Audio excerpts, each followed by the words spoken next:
one more, I just want to introduce Miss Regina Lobo. She is 22 years plus with work experience beginning with UNDP as a research associate. She has worked extensively with corporate sector before joining the educational fraternity. She has significant expertise in areas of people development programs, training in positive psychology from the University of Pennsylvania, and advanced certification in neurosciences. She has delivered programs in the area of communication, interpersonal skills, presentation skills, client focus, value-based trainings, team building, motivation, and continuous learning with companies like Titan, Siemens, Suthard Technologies, India First, and many. Regina is also passionate about value-based training, modeling children to utilize their fullest potential. She has worked as an enrichment coordinator, life skill coach, and mentor in Mount Literacy School and smashed group of schools. So I request Miss Regina to start the presentation. Thank you, Azvasa. Thank you, Azvasa Private Limited, for being the part of this 10th Education Summit in Nagpur. Welcome, ma'am. Welcome on the stage now. So much, sir. A very good morning. Is it morning? Yes. A very good morning to one and all present here. Honorable Dr. Abdullah Ahmed, sir. Namaste. Respected keynote speaker, Dr. 𝗟𝗶𝗸𝗲. I don't see him here. A warm welcome. Esteemed dignitaries, panelists, and my dear leaders.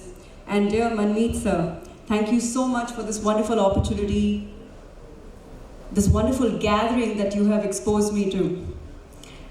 I'm Regina Lobo from Azvasa Education Services. We are a school transformation,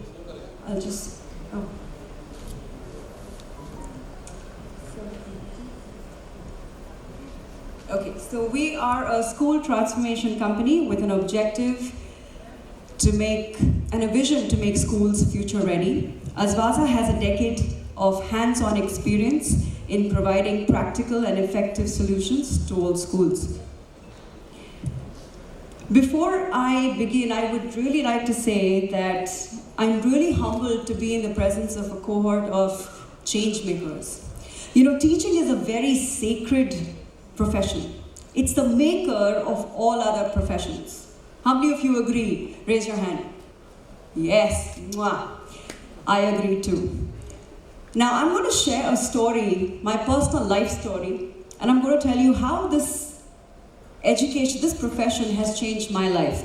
So I'm a Delhite, brought up in Delhi, born to a very humble and a modest Christian couple. We're 3 girls. We're from a low middle income group.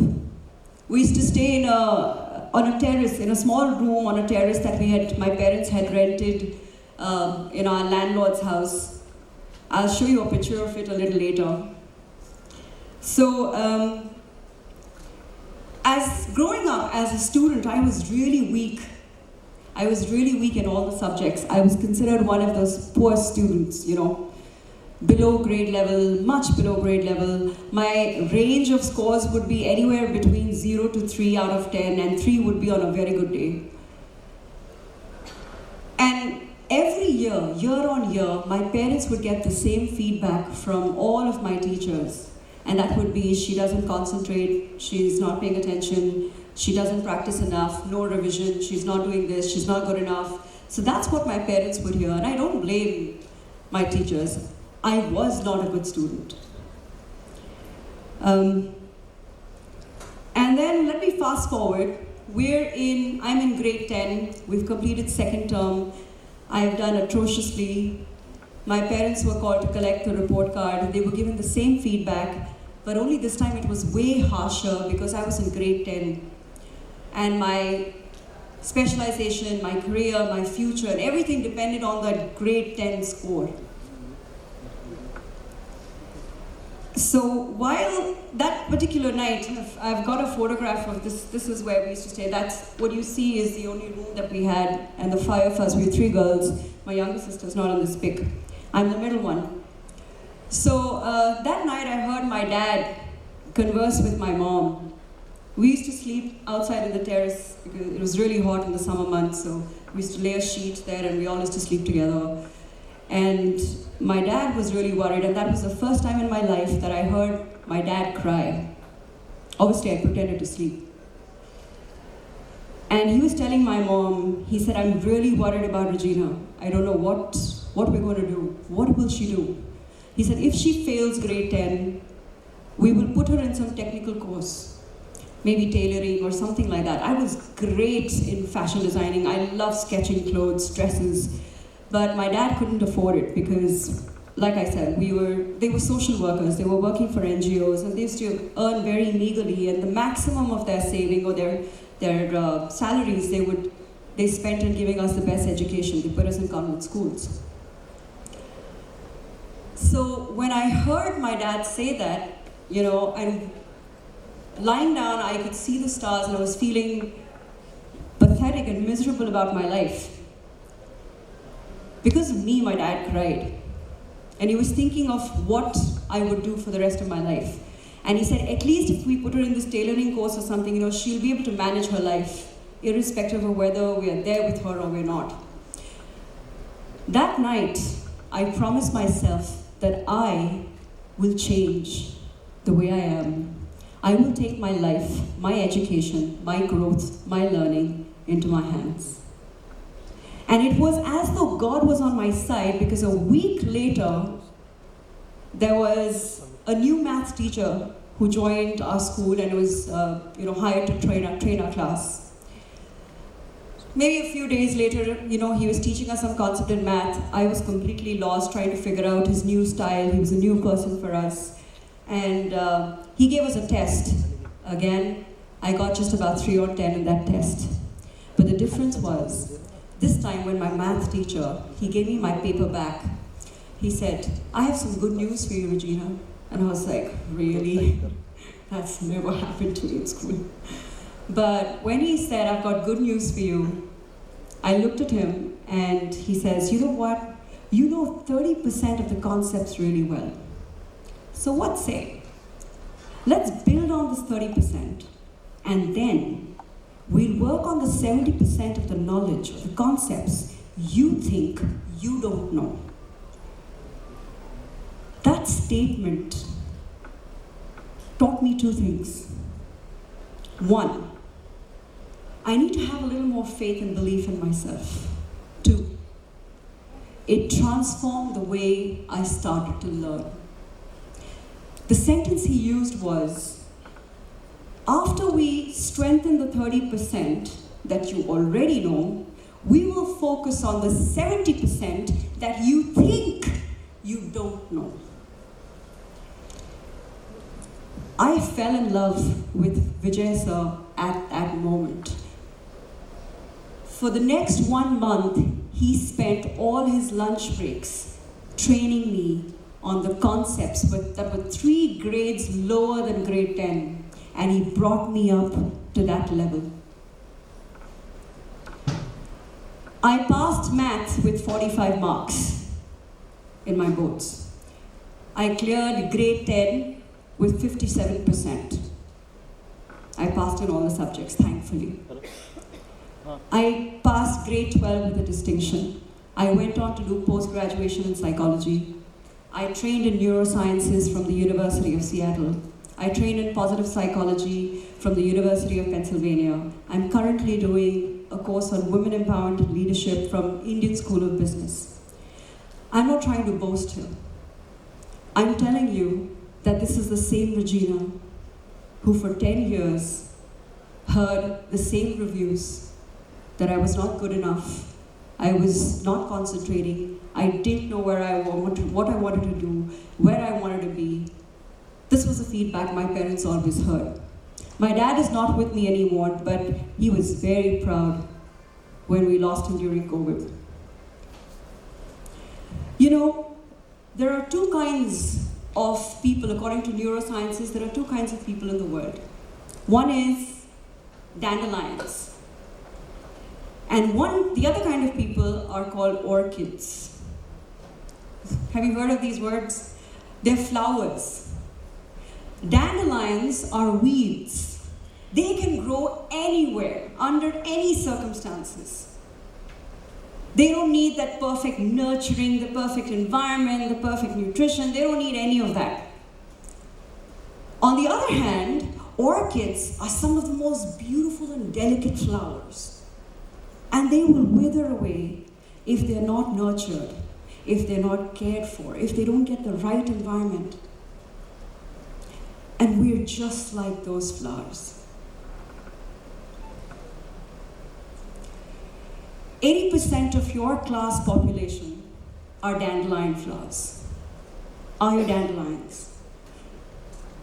They never react to stress, or just bare minimum reaction to stress. So if you scold them, they'll say, "Ma'am," and they'll come around the next day. They'll be normal. They will love you as much. Highly extroverted students, completely outgoing, bindas, cool characters. That's dandelions for you. Average health conditions, and they are usually in the middle of the bell curve in terms of performance. On the other hand, you have, your 20% of the orchids. Now, they are the ones that you need to nurture. They are the ones that you need to care for. These are the ones whose potential you need to bring out. They're there and they're good. Most of us don't recognize them, we don't realize their potential. Do you know why? And I'm not blaming our educators. Please don't get me wrong. I'm an educator myself. We don't have time. We're very hard pressed for time. We have a packed schedule. We're teaching many classes. We're catering to at least 30 students minimum in a classroom. And we don't teach only one class. It's highly impossible for our educators to do all of this. These are your students who are highly resistant to change. Anything changes in the schedule or goes off routine, they will be impacted. They also get impacted if a teacher is scolding another student, they'll get impacted. That's the kind of orchids that we have in schools. They're the ones you tell them to sit from the right side and move to the table on the left. They'll say, "But ma'am, I was sitting there, ma'am, please." They're the ones who usually stay absent. They fall ill very frequently. Do you recognize any of these? Yes? Yeah? They will either show you the best or the worst health conditions depending on the environment. They fall ill very easily, or they stay well if everything is hunky-dory and the teacher is good to them. They tend to be either underperformers or good performers, excellent performers. But everything depends on the epigenetics that you provide to them, the environment that you give to them, and also the greenhousing, the way you nurture them. Now, the fun part is that a dandelion teacher will never recognize an orchid student. So many a times we will say things like, "Everyone else is doing it, why can't you?" They spoke, "Why are you crying about it? I scolded that kid, what happened to you? Why are you acting up?" We never recognize because we don't understand what their behavioral patterns are. It's only an orchid teacher who can understand and recognize an orchid student, and that is what Vijay sir, my math teacher, recognized because he was an orchid himself and he saw it in me. So it's our job to find and recognize these students because everyone is blessed with the creative talent, the potential that anyone, I would say all of us are born with the same amount of neurons in the brain. Nobody is, we have a lot of neuromyths, and I'll show you another slide a little later towards the end of the presentation. Most educators think that a student is either right-brained or they're left-brained. That's a complete farce. We're whole-brained. The two hemispheres are bound together by the corpus callosum, and the brain works in totality. Holistically, it works together. Many people say that, there are different multiple learning styles. Another farce. You may like to see things visually or listen to things, but that doesn't make that your learning preference. And if you do that, generally we've seen many schools, they talk about, multiple learning styles and we're adapting these different systems and techniques. It doesn't work, because what we do is we end up pigeonholing students. Now, thankfully, what Azvasa has done is we have incorporated all of these techniques, this neuroscience, the principles of neuroscience and principles of positive psychology into our learning management system. We have a very robust module that is present, and I head the content for neuroscience and character development. I also do a lot of value-based training, not only for our teachers and students, but also for our parents. So let me just show you what Azvasa has done to transform the way learning happens in schools, because that's what we do. We prepare children to become 21st century leaders.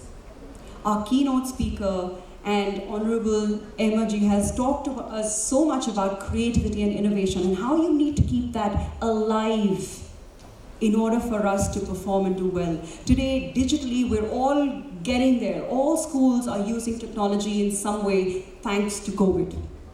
Don't stop now. You need to take it notches higher. So very quickly, I'll show you what we've done to transform. Most of our schools are digital schools, and that's what we provide to most of our partner schools and client schools. Our learning platform, learning resources,